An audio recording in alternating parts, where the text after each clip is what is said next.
She posted normalize keeping secrets from your partner. After ghosting me for 48 hours, I replied by tagging her post with already did, then changed the locks. She's been calling from her friend's couch ever since. Hey viewers. Huge thanks to everyone who's already subscribed. We're getting super close to 10,000. If you haven't yet, hit that subscribe button and help us reach that milestone. My ex-girlfriend is currently discovering what normalized secrets look like when someone else starts keeping them. 2 days ago she was posting about how healthy it is to hide things from your partner. Today she's finding out what happens when your partner hides the fact that you no longer live together. Let me back up to Wednesday when this whole mess started. I'm 29, work as a mechanic, own my own shop, make around $80K annually. Been dating Chloe, 25, for about 11 months. She works as a dental hygienist, decent job, steady income, generally responsible person. We've been living together in my apartment for about 3 months. She'd been staying over most nights since then but kept her own place as backup. Normal relationship progression, sharing some expenses like groceries and dates, making plans together, no major issues until this week. Tuesday night Chloe mentioned she was going out with her girlfriends after work Wednesday. Sounds fun. Where are you headed? Just dinner and drink somewhere downtown. Girls' night, you know how it is. What time should I expect you home? Probably around 10 or 11. Nothing too crazy since it's a weeknight. Wednesday evening came and went. No text at 10. No call at 11. Midnight passed with complete silence. I texted around 12:30 a.m. Hey. Just checking you're okay. Running later than expected. No response. Thursday morning I woke up to nothing. No text, no missed call, no explanation. Chloe had completely vanished. I called her around 8 a.m. straight to voicemail. Tried again at lunch. Voicemail. Sent a text. Chloe, this is weird. Can you please just let me know you're safe? Radio silence. Thursday evening I was starting to get genuinely worried. This wasn't like her at all. We'd never gone more than a few hours without some kind of contact. I called her work around 4 p.m. to see if she'd shown up. Oh, hi Tom. Chloe called in sick today, said she had food poisoning from last night. So she was alive, conscious and able to make phone calls, just not to me. Thursday night I tried calling one more time, voicemail again. Friday morning I decided to check social media and reach out to her friends to see if anyone knew what was going on. Her friend Jessica answered when I called. Oh, hey Tom.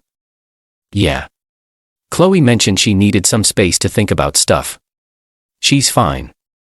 Just dealing with some personal things that require complete radio silence. She said she'd call you when she was ready to talk. That's when I checked Instagram and found my real answer. Chloe had posted a story Thursday evening. Sometimes you need space to figure things out. Not everything has to be shared immediately. Friday afternoon she posted again. Normalize keeping secrets from your partner. Some things are meant to be private. That second post really hit different. Here. I was worried she'd been in an accident or something serious, and she was posting about how healthy it was to keep secrets from your partner. While I was panicking about her safety, she was treating our relationship like some kind of social experiment in boundaries. I screenshot both posts and sat in my garage for about an hour thinking about what Chloe was really saying. She wanted to normalize keeping secrets from your partner. She wanted space without explanation. She wanted to disappear for 2 days and then post about how private information was healthy. Fine. I could work with that philosophy. Friday evening I sent her a text. Saw your post about normalizing secrets. Message received loud and clear. Then I started making arrangements. Update 1. 48 hours later. Friday night I carefully packed all the belongings she brought over during our 3 months of staying together. Clothes, toiletries, books, everything she'd gradually moved in. Since she still had her own apartment, I knew she had somewhere for her stuff to go. Took photos of everything to document her property, then loaded it all into my truck. Saturday morning I drove to her apartment building and left everything neatly organized outside her door. Since she'd kept paying rent on her own place, she had full access to retrieve her belongings. Then I changed the locks on my apartment. If she wanted space and secrets, she could have them from her own place. Saturday afternoon Chloe finally decided to break her silence. My phone started buzzing around 2 p.m. Tom, where are you? My key isn't working. I let it ring. She called again. I ignored it. Text message. Tom, this isn't funny. Why won't my key work? I replied, decided to give you the space you needed to keep your secrets private. What does that mean? It means I'm practicing what you've been posting about. Tom opened the door. We need to talk. I'm not ready to share what's happening. Sometimes you need space to figure things out. My phone started ringing constantly. I turned it off and went to catch up on some work at the shop. Sunday morning I turned my phone back on to find 23 missed calls and about 40 text messages. The messages went through all the usual stages. Confusion. Tom, what is going on? Anger. You can't just lock me out of my home. Bargaining. If you let me in, we can talk about whatever's wrong. Desperation. I have nowhere to stay tonight. I replied to the last one. You have your own apartment. Your stuff is outside your door. That was different. How was it different? I just needed some time to think. So do I. The difference is I'm being honest about it. Tom, please. I'm sorry. I didn't call you back right away. You didn't call me back at all for 2 days. I was going through something personal and you decided to post about it on social media instead of talking to your boyfriend. I needed space to process. So do I. I'm processing whether I want to live with someone who thinks disappearing for 48 hours is normal behavior. You're being ridiculous. I'm being consistent with your philosophy about keeping secrets and needing space. Sunday evening she tried a different approach, called from a number I didn't recognize. Tom, it's me. I borrowed someone's phone. Hi Chloe. How's the secret keeping going? Stop being like this. I can explain everything. I don't need explanations. I need space to figure things out just like you did. Where am I supposed to get my stuff? Your stuff is at your apartment where you left it. I returned everything to your building. Tom, this is insane. I was only gone for 2 days. 2 days without any contact while posting about how healthy secrets are. That post wasn't about you. What was it about then? It was about it's complicated. Sounds like something you should keep private. I respect your boundaries. I hung up and blocked that number too. Update 2. 1 week later. The past week has been enlightening in terms of what Chloe's space to figure things out actually meant. Monday I heard through mutual friends that she'd been staying with her friend Jessica since the weekend. Apparently she was having issues with her own apartment. Something about a lease situation that made it complicated to move back in immediately. Tuesday Chloe's sister called me. Tom, what happened between you and Chloe? She's saying you locked her out over nothing. I gave her the space she needed to keep her secrets private. What secrets? Ask her. She's the one who posted about normalizing keeping secrets from your partner. She said that was just a general post about boundaries. Boundaries like disappearing for 48 hours without any contact. She said she needed time to think about some personal stuff. What kind of personal stuff requires complete radio silence while posting on social media? I don't know the details. Neither do I. That's the point of keeping secrets. Right. Wednesday I found out what Chloe had really been doing during her mysterious 2-day disappearance. My buddy Marcus works at a bar downtown and mentioned seeing Chloe there Wednesday and Thursday nights. Not with her girlfriends like she told me, but some guy Marcus didn't recognize. They seemed pretty cozy, he said. Definitely not a girls' night situation. Thursday I ran into Jessica at the grocery store. Tom, I need to ask you something. Chloe's been staying with me and she's pretty upset about the apartment situation. She can have her belongings anytime. They're in storage. She said you locked her out without warning. I gave her the same amount of warning she gave me before disappearing. She said she was dealing with family drama. What kind of family drama? Something about her ex trying to get back in touch. There it was. The secret Chloe had needed 48 hours to figure out. Her ex-boyfriend had come back around and she'd needed space to explore her options. Did she mention what she decided about the ex situation? She said it was complicated, but she realized she wanted to work things out with you. Interesting timing on that realization. What do you mean? I mean she figured out what she wanted right around the time her keys stopped working.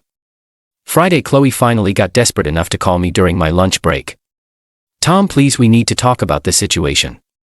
I'm at work. This isn't the place. Then when? You won't answer my calls. You won't let me in the apartment. I'm still processing your philosophy about keeping secrets and needing space. I told you that wasn't about us. So disappearing for 2 days to hang out with your ex wasn't about us. Her face went white. How did you know about that? I normalized keeping some secrets from my partner. Just like you taught me. Tom, nothing happened with him. What did happen? He called me Tuesday night and wanted to meet up. I was confused about how I felt. So I needed time to think. Time to think while lying to me about girls' night. I didn't want to hurt you by mentioning he'd contacted me. So you decided to hurt me by disappearing instead. I thought I could figure it out without dragging you into the drama. By posting about how healthy it is to keep secrets from your partner. I was trying to convince myself that some things should stay private. How did that work out? I realized I made a mistake. I want to be with you, not him. What made you realize that? Spending time with him reminded me why we broke up in the first place. So you needed to test drive your ex to remember why you preferred me. It wasn't like that. What was it like? I was confused and handled it badly. You were exploring your options while keeping me in the dark about it. Tom, please. I'll never do anything like this again. You're right. You won't. Final update. 3 weeks later. Life has been much more straightforward since ending things with Chloe. Turns out not wondering if your girlfriend is secretly auditioning her ex-boyfriend reduces stress significantly. Chloe's housing situation played out as expected. Jessica got tired of the indefinite couch surfing after about 10 days. Her own apartment situation was more complicated than she'd initially let on. Apparently she'd been planning to give it up and move in with me officially, so she was stuck with lease issues. Her complicated situation with her ex resolved itself too. Turned out he wasn't interested in a serious relationship, just wanted to see if she was available for casual hanging out.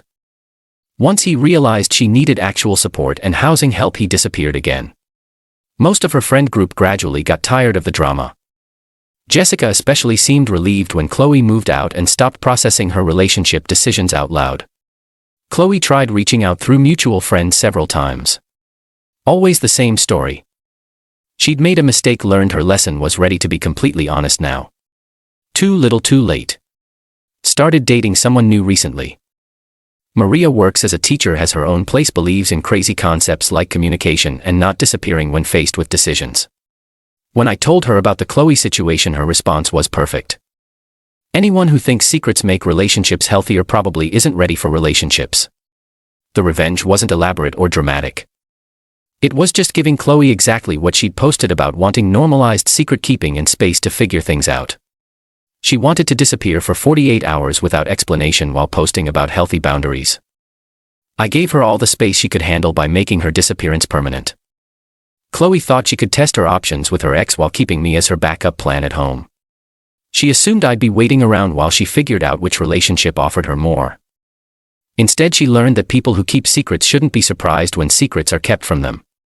The Instagram post said it all. Normalize keeping secrets from your partner. My comment was honest. Already did.